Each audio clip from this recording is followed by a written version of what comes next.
Episode 155. A dozen at a time. Stephen Wrong had been in his senses when Jake had said the first thing. He was wide awake. Hearing the sick command from Jake, he shuddered and yelled, "Jake, my family name is Wrong. Charlie Wrong is my uncle. My grandpa is Captain James Wrong. If you did anything to me, neither my uncle nor my grandfather would forgive you." Hearing that, Jake curled his lips and said calmly, "Is that right? I am only playing with a thief that barged into my property. What does that have to do with them?" Hearing this, Stephen Wrong panicked. Indeed, Austin was the Robinson family's territory. Technically, he was an outlander. Even though the Wrong family had a superb status in the city, they were only about as prominent as the Robinson family. Also, he had crossed the Robinson family first. Did he have to suffer today? Did that mean he would become Jake Robinson's toy? Stephen became pale and cried anxiously, "Jake, please." "Do it." The cold words made the bodyguards who had suppressed their desire for years excited again. Warming up their bodies, they approached Stephen Wrong with smiles on their faces. Terrified, Miranda shuddered. "You should go back now. You can come to work in the afternoon tomorrow. Rest well." These thoughtful words from her boss moved Miranda. Nodding hurriedly, she quickly went home. The hunter was intrigued. Crossing his arms, he asked, "Boss, do you think these bodyguards like men?" He of course meant this jokingly, because Stephen Wrong looked like a little white rabbit in a wolf den. His terrified look naturally made him a prey. Poor thing. Watching it coldly, Jake said, "I know some of them do." The hunters felt his knees become weak, almost making him collapse. He knew. What? Some of them had always liked men. What a bomb. The hunter took more pity on Stephen Wrong, and felt terrified at the same time. "Ah!" Stephen let out a scream as he got punched in the face hard. Next, he was untied. Struggling with his whole body, Stephen wanted to run away. However, medium in height and stature, he was not the match of the tall and strong bodyguards at all. A bodyguard pushed him down and pinned him to the floor. Bending on a knee and pressing it against Stephen's waist, the bodyguard slapped him hard in the face under his panicked gaze. Slap, slap, slap. Then, another bodyguard lifted him up and tore his clothes apart. Terrified, Stephen Wrong yelled hurriedly, "Jake, let's, talk!"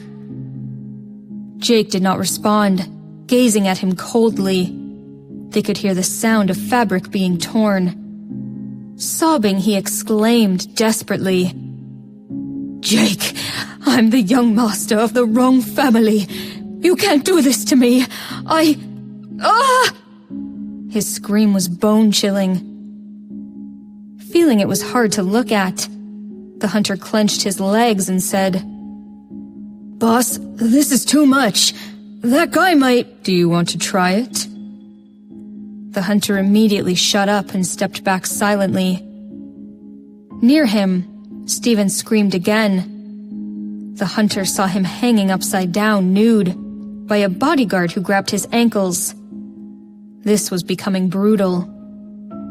Covering his face, the hunter did not have the heart to continue watching. A dozen bodyguards. If they went in together, it would be hard to position everyone. But if they went one by one, it would... Stephen Wrong could die.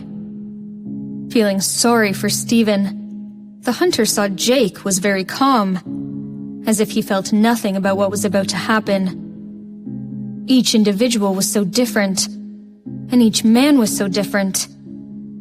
There was such a huge gap between the boss and him, the hunter thought. Lifted up, Stephen cried. Jake, you will regret this. Ugh! Don't touch me! Let go! As he said that, the bodyguard who grabbed him by his ankles really let go. With a huge bang, Stephen fell on the floor face first. His nose was knocked against the floor, making him feel sore. He immediately tasted blood. Then, a bodyguard sat on top of his body. Wriggling like crazy, Stephen cried. No! No! Jake, you are a heartless bastard and will be punished! You are cursing me?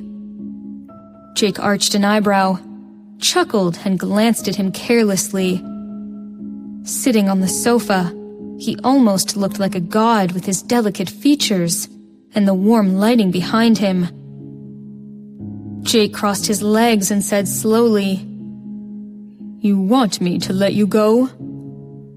Of course. No one wanted to be subject to such torture, not to mention a dozen at the same time.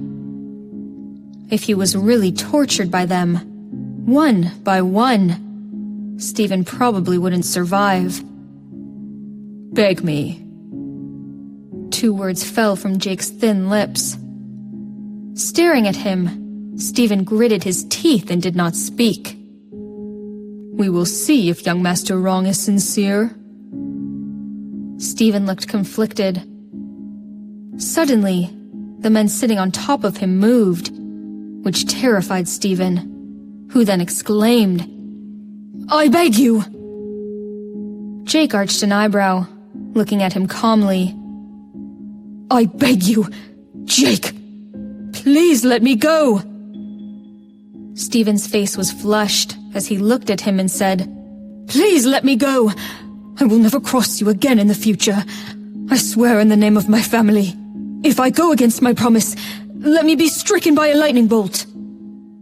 Jake looked satisfactory, but he still curled his lips and said, It seems that young Master Wrong does not know what begging is. Stephen's expression changed as he gritted his teeth. Don't be greedy! Jake waved his hand, and the bodyguard on top of him moved his hips again. Wait! Stephen Wrong felt terrible facing a man without anything covering his lower body. Let him go away first. Hearing that, Jake gestured the bodyguard to go. The bodyguard got up, and Stephen stood up before he kneeled towards Jake, gritted his teeth and said, A man should never bend his knees, but I only have one life. Jake, please let me go. I was not asking for this. Bristling, Stephen Wrong rushed to him. Before he did, several bodyguards moved him away. He cursed. You low-life bastard, Jake. Are you playing with me? Jake slowly took out his phone, showed it to Stephen, and then dialed Lila Cox's number. Looking at Stephen, he said slowly, Whether to let you go, the decision is hers. If she is willing to save you, you will be fine. However, if... He said, and glanced at the bodyguards behind Stephen, curling his lips. His meaning was clear.